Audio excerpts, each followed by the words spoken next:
دیوار کے اس پار جو منظر آپ دیکھ رہے ہیں، کبھی یہاں پہ لاہور کی ملکہ اور مہاراجہ رنجیت سنگھ کی سب سے محبوب بیوی گل بہار بیگم ٹہلا کرتی تھیں۔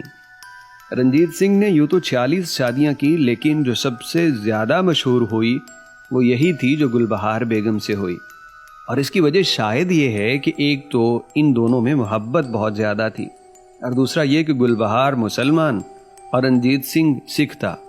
دونوں مذاہب کے ماننے والوں نے اس شادی کو خاص پسند نہ کیا اور ان دونوں پہ اعتراضات ہوتے رہتے، یہاں تک کہ رنجیت سنگھ کو ایک مسلمان سے شادی کرنے کی وجہ سے اپنے مذہبی پیشواؤں سے کوڑے کھانے کی سزا بھی ملی، جو اس نے گل بہار کی محبت میں بخوشی قبول کر لی۔ اس ویران مقبرے کو دیکھ کے پہلے تو مجھے ڈر لگا اور میں نے واپسی کا ارادہ کر لیا، لیکن پھر سوچا کہ وہ گل بہار بیگم جس کے لیے ایک مہاراجہ نے کوڑے کھائے، اور مجھ سے ان کے مقبرے تک پہنچنے کے لیے یہ چند جھاڑیاں بھی بھلا پار نہ ہو پائیں گی۔ میں جانتا ہوں کہ میرے لیے محبت اور فکر کے احساسات رکھنے والے احباب اس بات کو پسند نہیں کرتے کہ میں ایسا کوئی کام کروں جس میں خطرہ ہو۔ اس خیرخواہی پہ میں ان کا شکریہ ادا کرنے کے ساتھ معذرت کرنا چاہتا ہوں کہ کچھ جگہوں پہ بندہ دل کے ہاتھوں مجبور ہو جاتا ہے کہ یہاں تو ہر صورت جانا ہی ہے۔ شاید ملکہ لاہور کی محبت کی داستان کا اثر یہاں پہ ہر طرف بکھرا پڑا ہے۔ اگر یہاں پہ آج محمد عظیم خان صاحب نہ ہوتے تو میں بس یہیں پہ کھڑے ہو کے واپس چلا جاتا، کیونکہ آگے جو رستہ ہے کہیں بھی کوئی جانے کا امکان نہیں اور مجھے وہاں واپس جانا پڑتا۔ تو ابھی انہوں نے مجھے بتایا کہ آپ یہاں سے جا کے اس طرح اوپر تھوڑا سا وہاں سوراخ سے اگر آپ جا پائیں تو ریکارڈ کر سکتے ہیں، لیکن اندر زمین چونکہ بہت ہی خراب حالت میں ہے، نیچے دھنستی ہے، اس لیے آپ نہیں جا سکتے۔ تو یہ ولاگ، اس کا سارا کریڈٹ جو ہے وہ عظیم خان صاحب کو ہے کہ انہوں نے بتایا اور میں وہاں پہ جانے کی کوشش کر رہا ہوں۔ تو آپ کا بہت شکریہ۔ بہت شکریہ سر، جی میں بس ایسے تھینک یو۔ گل بہار اور رنجیت سنگھ کی شادی کا قصہ کچھ اس طرح سے ہے کہ گل بہار پیشے سے ایک رقاصہ تھی۔ ایک محفل میں رنجیت سنگھ نے جب ان کا رقص دیکھا تو خوبصورتی پہ فدا ہو گیا۔ ان کو پیغام بھیجوایا کہ آپ میری محبوبہ بن کے میرے ساتھ رہو۔ گل بہار نے کہا کہ میں مسلمان ہوں اور میں بغیر شادی کے تمہارے ساتھ نہیں رہ سکتی۔ اس کے بعد رنجیت سنگھ نے باقاعدہ اس کے گھر رشتہ بھیجا، ماں باپ سے ہاتھ مانگا، اور پھر امرتسر میں 1831 میں گل بہار بیگم سے بڑی دھوم دھام سے شادی کی۔ کچھ لوگ یہاں پہ اس بات پہ اعتراض بھی کرتے ہیں کہ ایک طرف گل بہار رقص کرتی ہے، دوسری جانب مسلمان بھی اپنے آپ کو کہتی ہے، اور پھر یہ کہتی ہے کہ محبوبہ بن کے نہیں رہ سکتی۔ یہ اعتراضات کرنے والے شاید رقاصہ اور جسم فروشی کا فرق جو ہے وہ ذہن سے نکال دیتے ہیں۔ اس زمانے کی رقص کرنے والیاں اگر جسم فروش بھی ہوتی تو شاید گل بہار کو محبوبہ بن کے رہنے میں کوئی اعتراض نہ ہوتا۔ شکر خدا کا یار یہاں پہ پہنچ پایا۔ یقین کریں کہ مجھے ڈر لگ رہا ہے، میرے ساتھ کوئی نہیں، اور یہاں پہ جیسی قبروں اور مٹی کی حالت دیکھ کے پہنچا ہونا، الحمدللہ بس خیریت سے واپسی بھی ہو جائے۔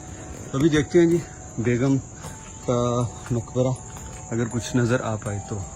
میرا نہیں خیال کہ یہاں پہ کچھ نظر آئے گا، میں ڈرتے ہوئے خود آگے بھی نہیں جا رہا، اور یہیں سے اس کو میں صاف کرتا ہوں ایسے، اور اب تو کچھ بھی نظر نہیں آ رہا جناب۔ یہ یا پھر یہاں پہ ایک قبر نہیں، یہ کچھ بھی نظر نہیں آ رہا، اور میں کوئی رسک نہیں لینا چاہ رہا کیونکہ حالات یہاں پہ خراب ہیں۔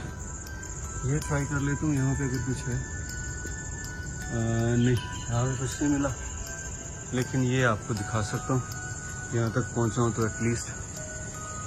شادی کے کچھ عرصہ بعد گل بہار امرتسر سے لاہور آ گئی اور پھر مرتے دم تک اسے ہی اپنا مسکن بنائے رکھا۔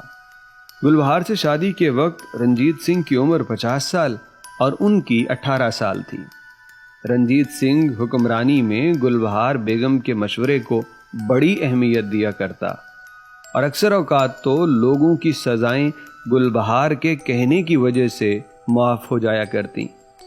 اسی وجہ سے شاید لوگوں نے انہیں لاہور کی ملکہ کا خطاب دے دیا کہ یہاں کا راجہ جو ہیں رنجیت سنگھ اور ان کی ملکہ کا یہاں حکم چلتے ہے اور ان کے حکم کی وجہ سے کئی لوگوں کی زندگی بچ گئی، تو ان کو تاریخ لاہور کی ملکہ کے نام سے بھی یاد کرتی ہے۔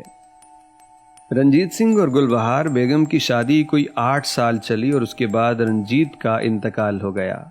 مہاراجہ کی وفات کے کوئی 16-17 برس بعد میانی صاحب قبرستان کے جنوبی سمت میں گل بہار نے اس جگہ جہاں ہم موجود ہیں یہاں ایک باغ تعمیر کروایا اور اپنے لیے ایک مقبرہ نما کمرہ بنوایا۔ ملکہ لاہور مرتے دم تک یہیں رہیں اور پھر اس کے بعد وہ اسی کمرے میں دفن ہو گئیں، جس میں آج بھی ان کی قبر اصل حالت میں موجود ہے۔ گل بہار بیگم کی اپنی تو کوئی اولاد نہ تھی، اسی لیے انہوں نے سردار خان نامی ایک بچے کو گود لیا، اور پھر 1865 میں جب گل بہار بیگم کی وفات ہوئی تو وہ بچہ ان کی تمام جائیداد کا وارث بنا۔ اس کے بعد آج بھی سردار خان کی جو آگے نسل ہے انہی کا خاندان اس مقبرے اور میدان کی ملکیت رکھتا ہے، اور یہیں ان کے خاندان کے ایک فرد ہیں عظیم خان صاحب، جن سے ہماری ملاقات ہوئی، اور گل بہار بیگم کے مقبرے تک جا پانا یہ بھی انہی کی وجہ سے ممکن ہوا۔ ہم نے ان کا تب بھی شکریہ ادا کیا اور اب بھی شکریہ ادا کرتے ہیں، اور یہ خواہش ہے کہ کبھی اگر کوئی موقع بنا تو ہم اس تالے کو کھلوا کے اندر سے بھی گل بہار کا یہ مقبرہ خود بھی دیکھیں اور آپ کو بھی دکھا سکیں۔